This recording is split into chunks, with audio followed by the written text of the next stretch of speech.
ये एग्जिट। तो एक लड़का था टॉपर टाइप, शांत, शालीन, चुप रहने वाला, पढ़ाई करने वाला, ठीक है। तो अब जैसे वो टॉपर है अगर, तो हमारे मन में तो हो ही गया ना यार, इससे पूछते ये कैसे पढ़ता होगा, इसके तो नंबर आते हैं, अपने कहां गड़बड़ कर रहे हैं इससे पूछते एक बार। तो मैंने क्या किया, मतलब हमने बोल दो या कलेक्टिवली सबने उससे एक सिंपल सा सवाल पूछा कि मैं यार तू क्या टाइम टेबल फॉलो कर रहा है, कि कब तू उठता है, कब सोता है, क्या तेरा रूटीन है, किस तरीके से तू पढ़ाई कर रहा है, ये समझा। तो उसने बोला अपना बता दिया पूरा कि मैं सुबह उठता हूं इतने बजे, मैं कोशिश करता हूं कि इतना पढ़ लूं क्लास में जाने से पहले, और उसके बाद में फिर आने के बाद में मैं इतना पढ़ता हूं। पूरा उसने अपना शेड्यूल हमारे साथ डिस्कस कर लिया सारा। उसने एकदम, बोलते ना, हमने भी वो भैया पूरी सुन ली और रूम पे आकर लिख लिया एकदम सफेद पेज पर, ऊपर टाइम टेबल बड़ा बड़ा डार्क अक्षरों में, थोड़ा उसमें स्टाइल डालकर, और नीचे लाइन लगाकर 2-3 लाइनें लगाकर कि इतने बजे उठना, और ये एकदम तैयार कर लिया बढ़िया, ठीक है। हाँ अब जब हम ऐसी कोई चीज तैयार करते हैं तो it is very well evident कि वो ज्यादा दिन चलती नहीं है। ज्यादा दिन छोड़ो सर, वो 5-10 मिनट या 1 घंटे बाद में खराब हो जाती है, ठीक है। तो वापस से यार मैंने कहा ये तो टाइम टेबल फिर गड़बड़ हो जा रहा है। समझ में आया कि नहीं समझ में? तो टाइम टेबल जो है वो फिर से क्या हो जा रहा है, गड़बड़ हो जा रहा है। ध्यान सुनना, ठीक है, हाँ है ना। तो मैंने उनको बोला मैंने कहा यार इस समस्या का इलाज इससे पूछते कि ये क्या करता होगा। ऑल्दो वो बड़ा ही मतलब पढ़ने वाला ही लड़का था, और किसी एक्टिविटी में कभी हमने उसको फालतू घूमते फिरते नहीं देखा, क्लास जाना आना। तो मैंने कहा यार वैसे तो शायद ये टाइम टेबल फॉलो ही करता होगा, इससे क्या पूछना, बट फिर भी इससे ये वाली बात पूछते हैं।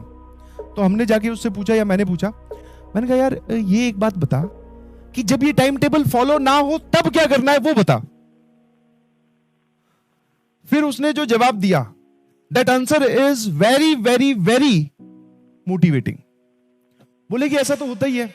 उसकी स्टेटमेंट सुनना जरा ध्यान से, ठीक है। हाँ अभी भी याद है, उसका नाम नकुल था। हाँ तो नकुल ने बोला कि एक बात मैं आपको बोलता हूं कि ये जो टाइम टेबल हम बनाते हैं ये फॉलो नहीं होता है। हाँ बोले मेरे से भी नहीं होता है। हाँ हमने टाइम टेबल में लिखा कि आज मैं 10 घंटे पढ़ूंगा, हो सकता है हम 6 घंटे ही पढ़े।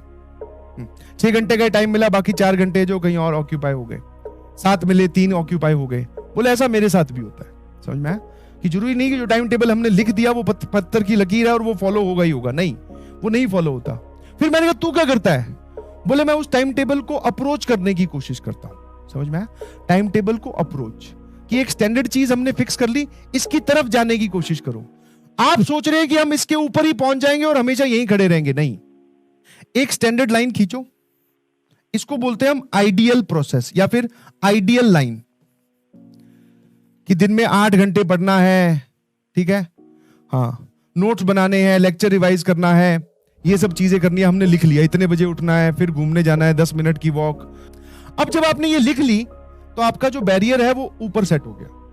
अब आपसे क्या होगा, अगर बीच में आपने कहीं पर वो गड़बड़ की, अंदर एक गिल्ट इकट्ठा हो गया, कॉन्फिडेंस और कम हो गया। तो ऐसा नहीं है कि जिसने टाइम टेबल बना लिया वो सारे फॉलो कर रहे हैं, कोई नहीं फॉलो करता है। तो सर बाकी लोग क्या करते हैं? इस आइडियल लाइन या फिर जो भी तुम्हारी आइडियल प्रोसेस है, इसके नजदीक रहने की कोशिश करो। 10 घंटे लिखे हैं तो 8 घंटे को स्ट्राइक करो, 7 को करो, बट करो। समझ में आया? आपको लगे कि आप इस लाइन से दूर जा रहे हैं तो वापस अपने आप को इसकी तरफ लेके जाएं और फिर इसके नजदीक नजदीक मूव करने की कोशिश करें। थोड़े बहुत अप्स डाउन चलेंगे, बट इसके नजदीक जाने की कोशिश करना। जितनी दूर जाओगे फिर गड़बड़ हो जाएगी, वापस मुड़ने में बहुत टाइम लगता है। और आप सोच रहे हो कि आप हमेशा इस पे ही चल लोगे, तो दिस इज नॉट पॉसिबल। और ऐसा कोई भी नहीं करता, कोई भी नहीं करता। वाह, तो वो सीन चल रहा था उस दिन, बहुत सारे लड़के पहुंचे हुए थे। अब उसमें क्या है, ये मेरे वाला जो ग्रुप था ना, ये भी पहुंचा हुआ था।